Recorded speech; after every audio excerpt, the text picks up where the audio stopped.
Our next speaker, ladies and gentlemen, put your hands together and welcome Steve Besick on board. Steve is a business development director responsible for developing solutions in education market for Microsoft hardware products, including the Surface devices. He is focused on teaching and learning solutions across all education organizations, but also does a lot of work on other areas which he believes are overlooked, like teachers' productivity, running a school, college, university using integrated solutions. Let's go ahead and welcome him aboard. Well, thank you very much, everybody, and thank you for the invitation to this event. My name's Steve Besick, and I work for our worldwide education team in Microsoft. My role is to develop the Surface business, our hardware business in education. And to that end, it's my role to develop that, work with educators, and progress the Microsoft platform, of which Surface is very much a part of that. So what I'm going to cover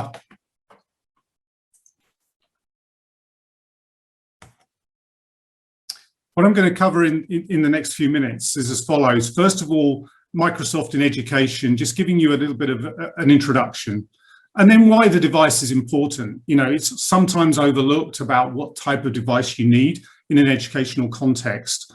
And finally, I'm just going to go very briefly on the Surface family and the portfolio of our products. So just some context. Microsoft is obviously a very large organization. We do a huge amount of work in education. This is our CEO, Satya Nadella. And essentially our mission statement in Microsoft is to empower every person and every organization on the planet to achieve more. And when we put that in an educational context, it's essentially we're trying to empower every student and teacher and every school, college, university on the planet to achieve more. And what I mean by that is the achieving more is really up to you as educators. You know, I work with schools where achieving more is obviously better exam results, better learning outcomes, but sometimes it's actually better, you know, people going to school or going to university is achieving more. And so I think that's really up to you as educators to define what that is. When we look at digital transformation in Microsoft, we have this kind of enabling transformation framework. On the left-hand side, you'll see different categories of our products. So all of our products fit into one of those four categories. And essentially we have upwards of $18 billion of R&D every year going into our products.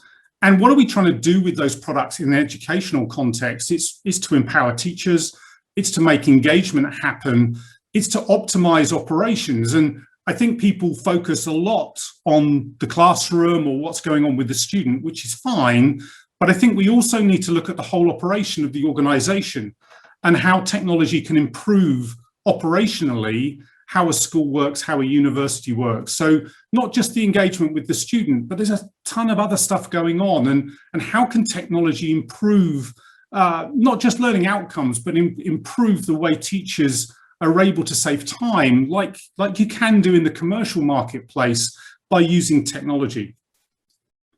When you put that in a kind of area of a cloud-based environment, then essentially with the way we see things moving forward in the future, you'll be collecting a lot of data around the operations, around the students, around the academics, and essentially data will then drive a lot of insight into what you need to do to change things for the better, to drive better learning outcomes, and obviously to take action as well. And AI will be a huge part of that in the future as you look forward.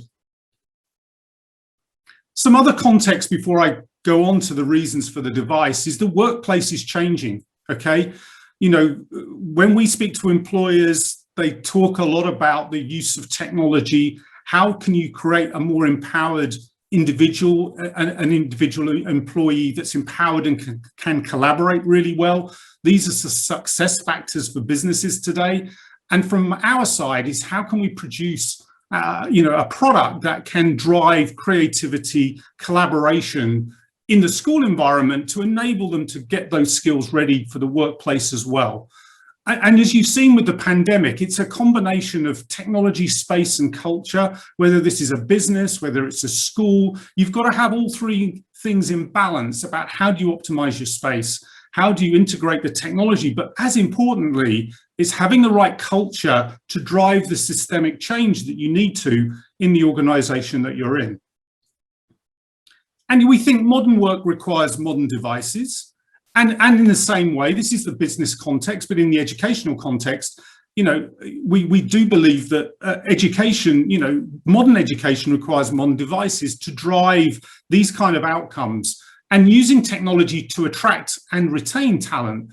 Schools that I'm working with are attracting talent because they've got a great IT environment to drive those learning outcomes and to save time for teachers, et cetera, et cetera. So that's the context around the business, a bit about Microsoft. So why is the device important? Well, first of all, cost savings. You can drive a lot of cost savings by implementing the right technology with the right device. This is Microsoft's campus in the UK, which is where I'm based. And you can see here 5 big buildings, and just at the bottom there's a bit of space for building 6. We're growing, very well in the UK marketplace, and we're taking on a lot more people. But we're not building building 6. We don't need to. Our working practices are such that we don't utilize all of these big buildings that we've put up over the last 15, 20 years. In fact, we're actually going to close 2 of these buildings down. Okay, so we've got more and more people joining Microsoft, but our working practices are such that we don't need to build big buildings, and we don't need to we don't need 2 of those buildings that are already there. And I understand this is different in a school environment for sure, but maybe look at universities and the pandemic and the use of space. And to that end, I'm just kind of challenging people around the use of space and cost, etc., as we deliver, learning outcomes as we move forward. Other things around this, when I go into schools, I kind of look at people and say, okay, what's in your bag? This is a briefcase. It could be anything. All right, it could be a bag, it could be a satchel, could be a handbag, anything. And I say, what's in your bag? And we look at that, and a lot of people have 2 phones, right? Because one for home, one for work. Some people have a lot of tablet type technology, and then they'll have a laptop, and then they'll have a load of paper and some marking to do and a load of cables. And I really challenge customers about, well, how are you going to manage all of that? And how is it protected from a security standpoint? And there's a huge cost involved in that. And essentially, from Microsoft's standpoint, we believe you can do everything on a Surface device with a phone. I had a university customer who had 6 devices, 3 devices for research and 3 devices for teaching and learning, a desktop, a laptop, and a tablet. And there really is no need for that nowadays. And you can do it just with tethering with a phone. And we back this up with independent research about the total economic impact of Surface in terms of the primary and secondary education, at least. And the kind of summary of that report is shown here. A lot of cost saving potential, a lot of productivity improvements. And at the end of this presentation, I'll give you a link to all the material that I'm referring to in this presentation. So that's the first reason. The second reason is obviously the learning outcome. And the learning outcome is important. Everybody's spoken about that already in this in this event. This is a model that a lot of people are aware of, I think. I don't think it needs too much introduction to you as educators. And essentially, it's looking at how you enhance the learning outcome and moving it from just using technology to substitute what's already going on to really driving modification and really transformation. And we've done some studies in Australia, in fact, with some colleagues there. And as you can see from this chart, the use of a laptop compared to a Surface device with the inking technology, the ability to provide that feedback, to drive that class discussion, and the kind of conclusions coming from this study was along the lines of, a laptop can be used for a digital substitution, which it's okay, but you really want to try and drive the augmentation and modification, and using a technology that can really embrace the way you work. Digital pen technology and inking is hugely important in this context to be able to ideate, collaborate, create, and driving that high level of learning. And we've done some research with Søren Oviatt as well, on looking at the actual interface and why that's important, and looking at keyboard technology versus writing. And you could say, looking at this data, that people moving from pen and paper through to, using a keyboard, you could say the learning goes down based on this research. This isn't Microsoft, this is independent research. And so the pen is hugely important. And we've spent a huge amount of research and development to make sure the inking technology on a device is absolutely perfect in the context of using it, and using it to mark, using it to provide feedback, and integrating voice technology in that as well. So really important area in terms of the pen technology to drive that learning outcome. So the third area is security, and I think universities, schools, security is hugely important in the context of cyber attacks wherever they're coming from, people trying to get hold of research data, etc.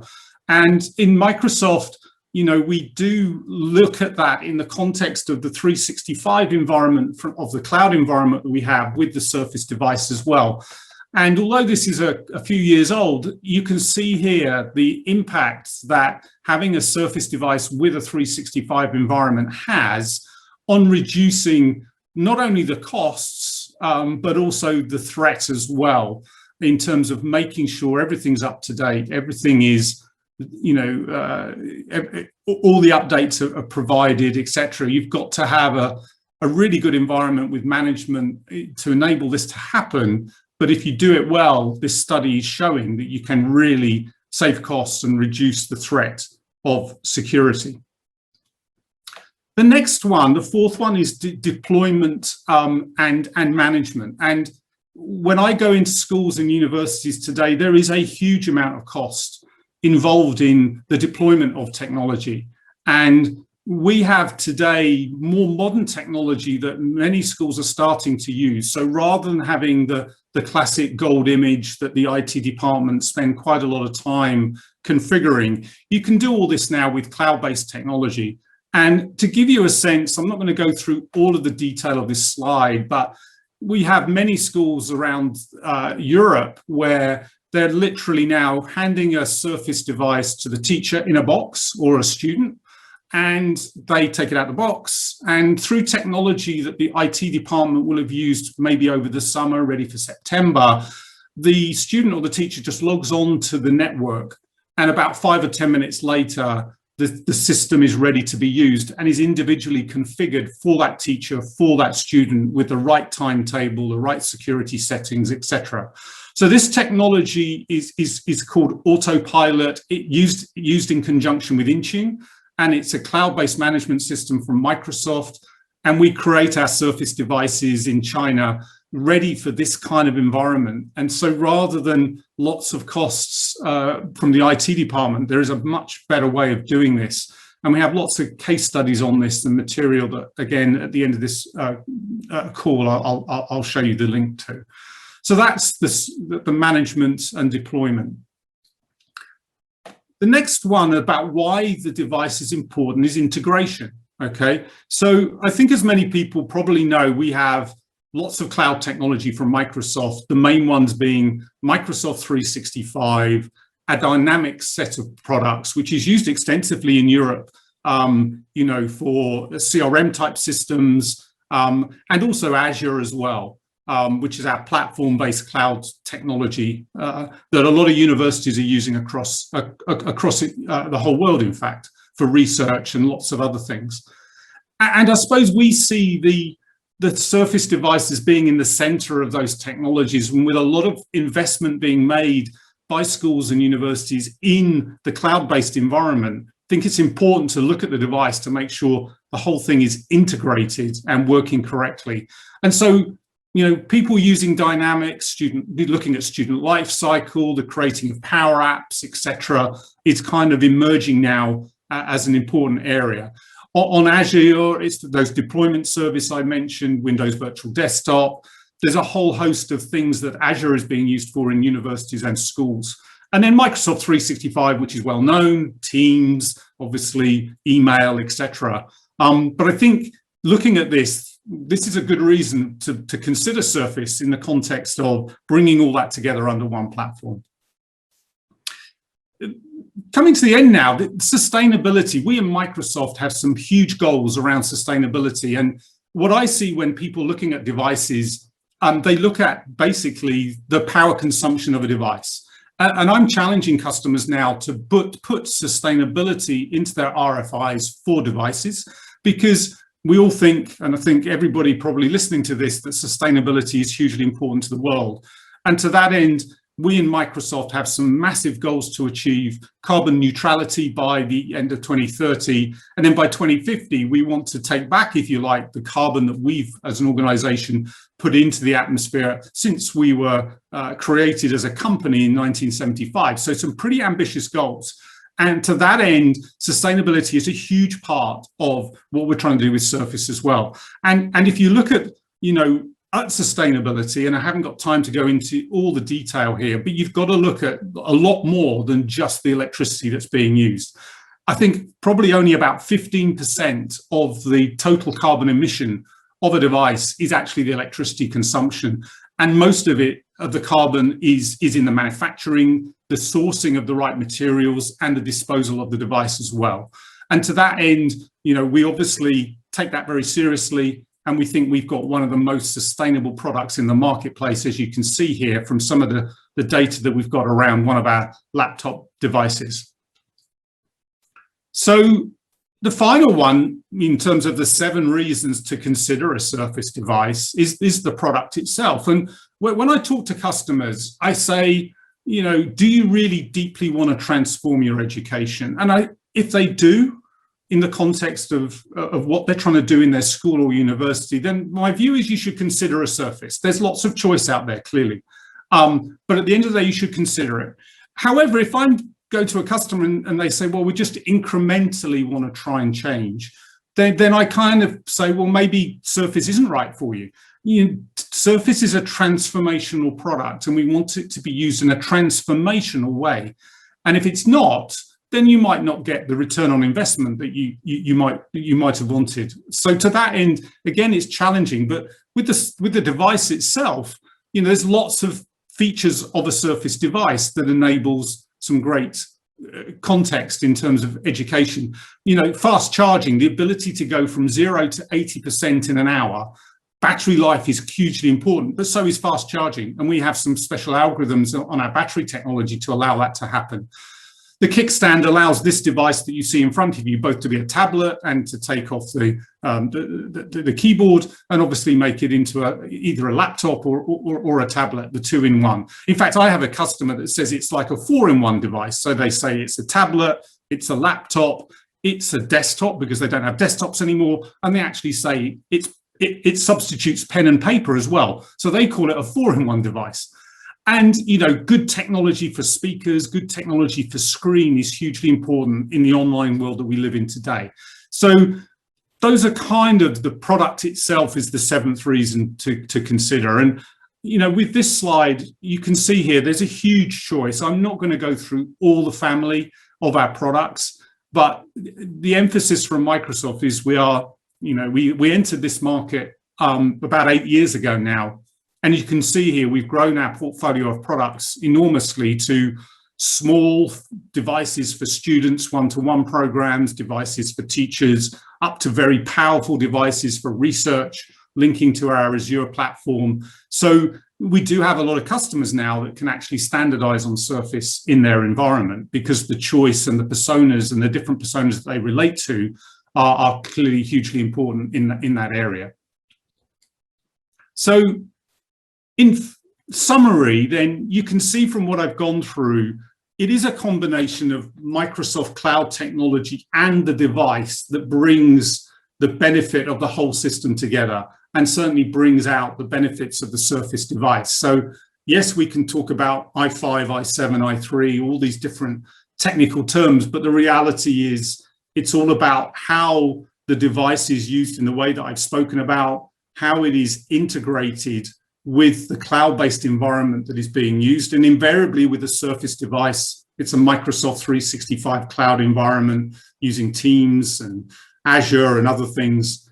And how can we use that, as I say, to unlock the creativity that's out there, to build teamwork, and how do you create that collaboration between students and teachers in that very seamless way, making it integrated and simple. What we're trying to do at Microsoft with Surface is almost put the technology into the background, so that it's utilized in a great way, and you don't have to think too much about the technology. You just want to get on with teaching and learning, and for the technology to help you, but to do it in a way where it's as simple as we can make it.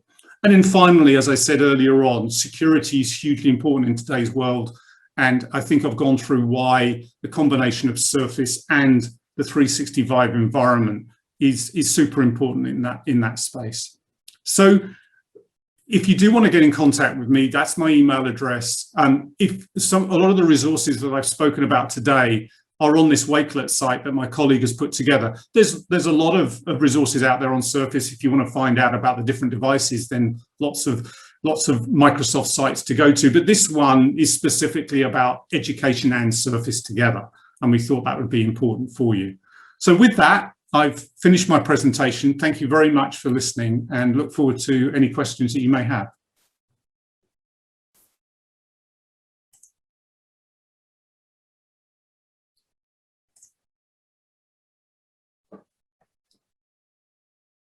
Okay, so I've got a question here. From your point of view, which is most effective way of teaching? Is it face-to-face or remote learning?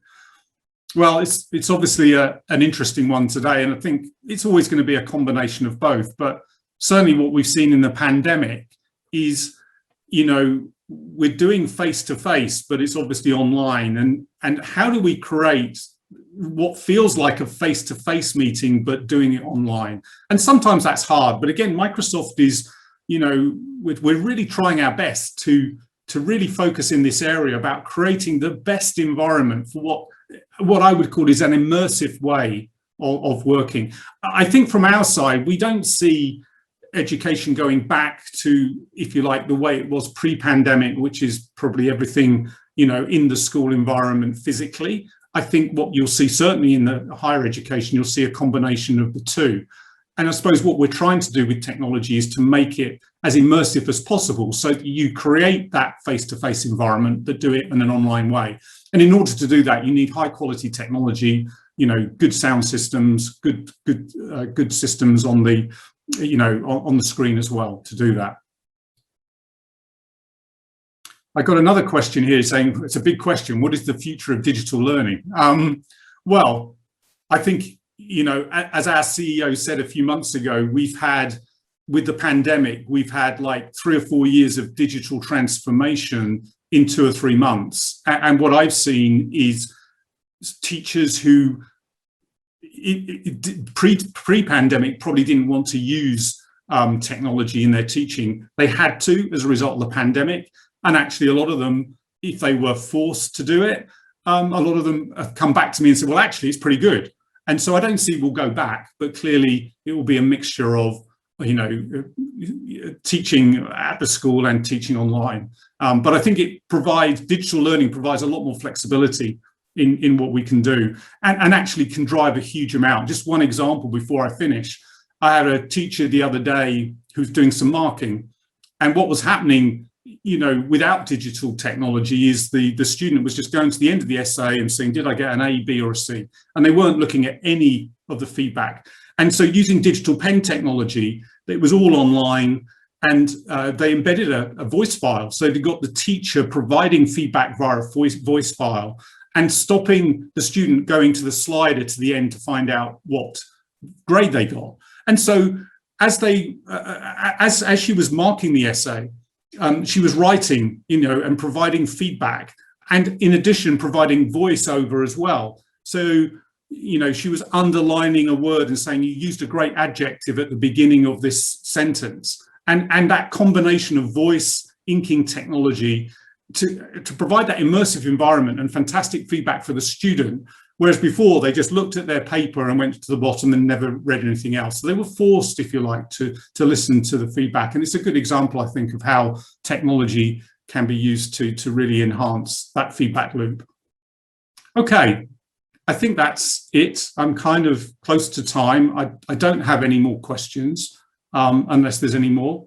Hopefully that was fine. Feedback always welcome. Thank you.